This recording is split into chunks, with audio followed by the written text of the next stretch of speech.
Hello, hello, this is Fear Dragon coming at you with another StarCraft 2 netcast. Today we have another Protoss vs. Protoss between Grubby and StardustLight. If you haven't seen game number 1 or game number 2, please go ahead and check those out by clicking on the annotations below. But if you're still around, I'm going to assume you have, and we're going to go ahead and jump in to introduce these players. This is once again from IEM Singapore, round of 16, and with that being said, Protoss vs. Protoss, let's do this!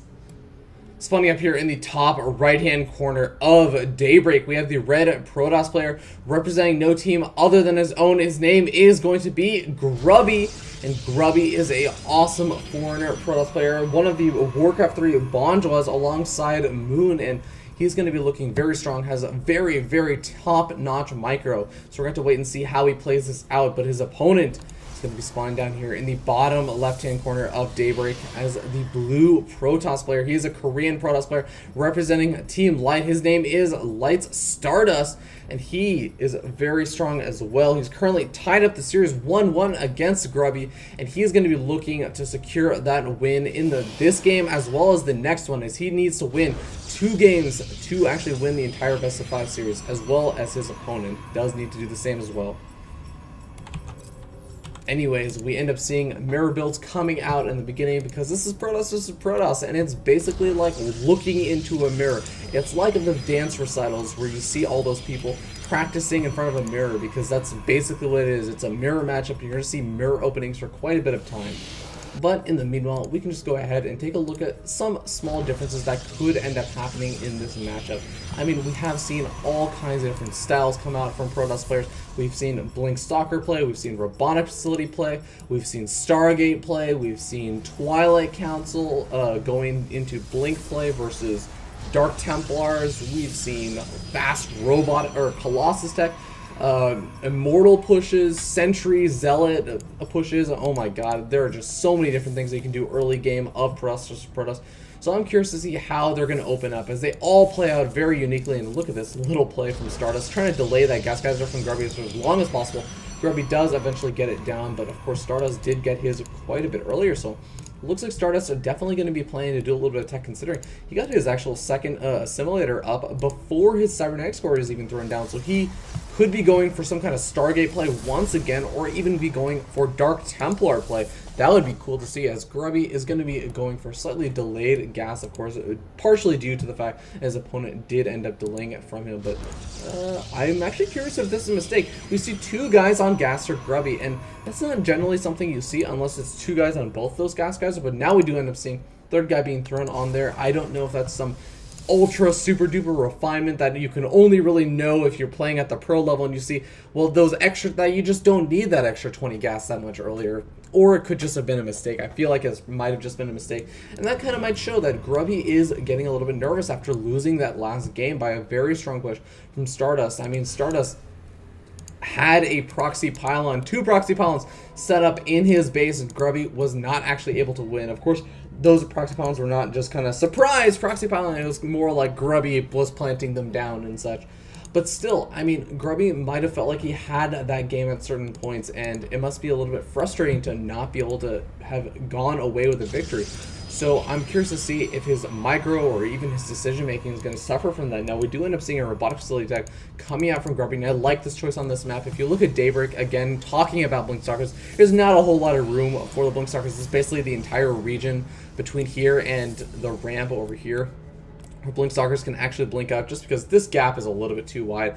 So, of course, that means that if Grubby just plants his army right around here and gets out some rolls, he's going to be covered against Blink Stalkers anyway, so not going to have to worry too much about it. And now we're going to wait and see what Stardust is planning. It looks like he is actually going for that Twilight Council and then a Dark Shrine. So this is going to be what all that very early gas was for, and I have to say, I like it. I like the play, and you know what? It looks like you might be thinking, well, it doesn't matter because Grubby's just gone for that robotic facility. Well, it's not quite over just yet, because even if your Dark Templar do not manage to do a whole lot of damage with that harassment, even if your opponent does end up getting out that Observer in time, you still have to be wary of the potential for Archon bus and all that kind of stuff. Now, we do end up seeing Grubby doing some interesting play. I think that this is just more of a backup. If I want to do some pressure, I'll have a proxy pylon over by your base kind of thing, just because if you look at his unit composition, he has 2 sentries, he's going to have an Immortal out very soon, and he'll have a Nexus going up. So, I mean, that's a very passive style play. We can even see him warping in another Sentry and another Zealot. So,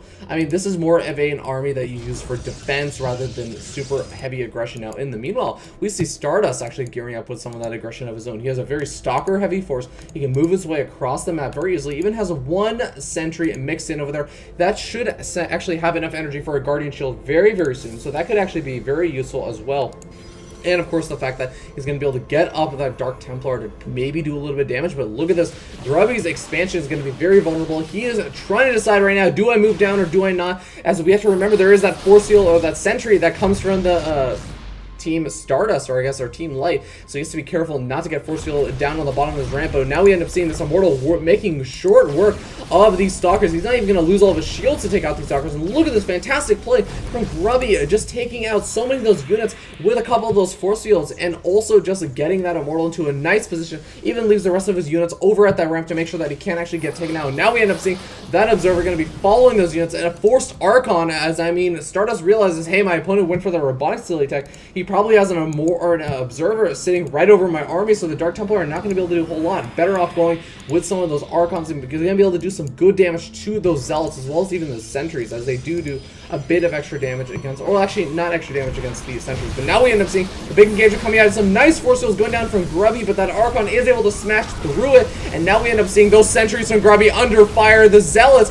doing a substantial amount of damage, as those Immortals just don't do any kind of extra damage to them. And now we end up seeing those Immortals actually getting completely surrounded, at least one of them do, and now that Archon definitely making its weight and worth of gold. And now the probes trying to come out for Grubby, but this Immortal is just not very useful. There's no units that are actually mechanical that they are actually getting any kind of extra damage against. These Stalkers are just taking so much damage, and actually a Zealot out damages a Stalker if you just have them unmicroed. So Grubby is in such a terrible position at this point. He needs to get in a Sentry to at least delay this push a little bit and just try and go back into his base, try and warp in enough units, but it looks like there's not going to be enough time for a Sentry to come in. There are so many Zealots still alive from Stardust. He's going to be able to do so much damage, but no, it looks like he's going to have to go ahead and retreat as he sees that, hey, there are actually an equal number of Zealots from Grubby. I need to go back to my reinforcements, and he actually has that Sentry still alive, surprisingly. But the one thing Grubby does have going for him is he still has this expansion alive. If he can keep that expansion alive, he's going to be in a pretty decent position as long as he can hold off all this aggression. And now we end up seeing, as its expansion starts to dwindle in health, Grubby's going to continue to just warp in almost purely Zealots and try and see if he can defend against his opponent. I mean, he's going to be a bit behind, though. He's going for that Twilight Council tech just now, and of course, behind all this, we end up seeing Stardust just continuing to produce more stuff out of those gateways, not going to be going for any kind of difference in tech at all. And kind of interesting to know is this Observer does actually have a bit of damage done on its hull, and that actually is not because Stardust has any kind of vision, it's just because of these Archon splash damage. So I mean, Grubby's going to have to be a little bit careful. He doesn't actually want to lose that Observer, as that would actually be a little bit problematic if Stardust actually wisely decides to maybe just keep around one Dark Templar in case Grubby decides to do anything of this, or you know, something crazy or something. And in the meanwhile, we end up seeing that Stardust wants to take this expansion. Grubby actually still has this Proxy Pylon over there, but of course neither of these players actually see each other. And what is this? How the heck did this Zealot get over there? That is the most Rambo Zealot I've ever seen. And of course, they're going to be actually chasing each other to the ends of the earth. And I mean, that's just a fun little story in and of itself. I feel like you could write some kind of poem about how I guess what kind of crazy journey it is. They will chase each other to the ends of the earth of Daybreak, because Daybreak is a pretty long map.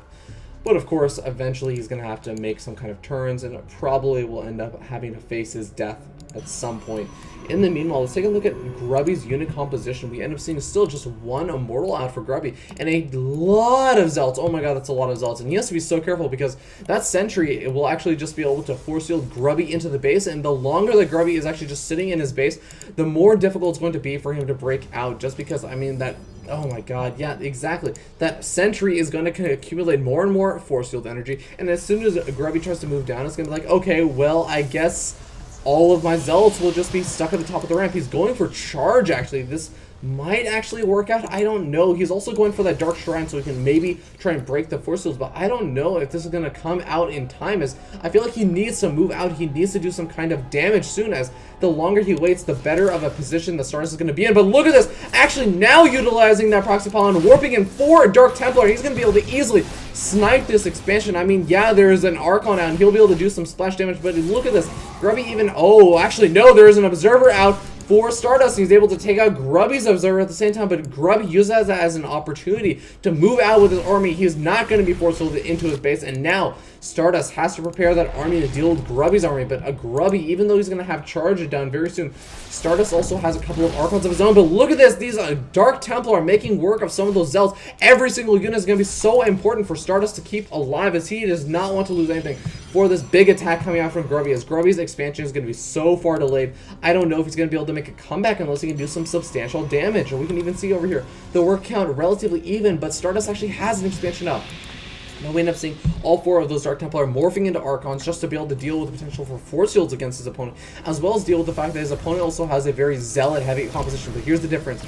Grubby has more Zealots, and he also is going to have charge done very, very soon, in about 10-ish seconds. So that's going to be one advantage that he has going for him, but of course Stardust does have that a little bit of that defender's advantage, and Grubby has some proxy pylons, but they're situated a little bit further away from where the battle is going to take place. But here we go, charge is completed, and Grubby's going to be looking for that better concave position. We end up seeing a little bit of a surround coming in from Grubby. We're going to see how effective it is, as a lot of those Zealots are being able to do a ton of damage, but those Archons really going to be the big damage dealers in this battle. A couple probes even coming out for Stardust, but look at this. Those Dark Templar, it doesn't matter whether they're detected or not. They just do so much damage. 45 damage versus the Zealots that are just doing 8 damage plus times 2, so 16 damage.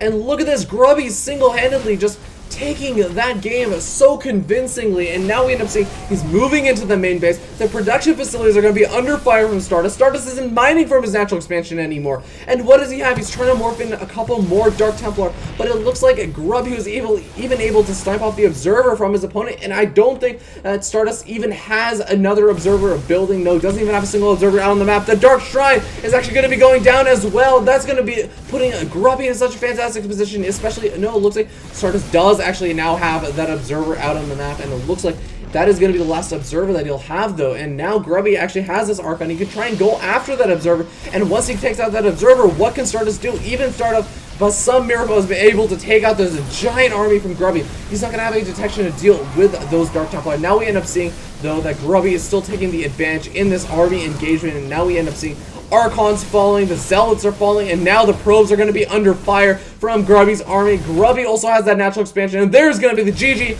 coming out from StardustLight. So Grubby taking game number 3 in a very close game. I mean, for a while there, I thought that Stardust had the game. He did such a fantastic contain on Grubby and basically just saying, no, you're not allowed to move out of your base. And then he went and expanded on his own, but it just was not enough. And Grubby was able to very wisely go for that, very patient, I have to say, Dark Templar attack, as well as the Charge Zealot attack. Get that proxy pylon that, fortunately for him, did not get scouted, and was able to warp in those 4 Dark Templar, pull Stardust's entire army back, and gave him the opportunity to push out across the map and take the game. So very well done by Grubby, but this is not a best of 3. He has not won with a 2-1 victory. It is a best of 5, so we're going to jump into game number 4 to see whether or not Grubby can close out the series, or if Stardust has something to say about that. I'll see you guys over in game number 4.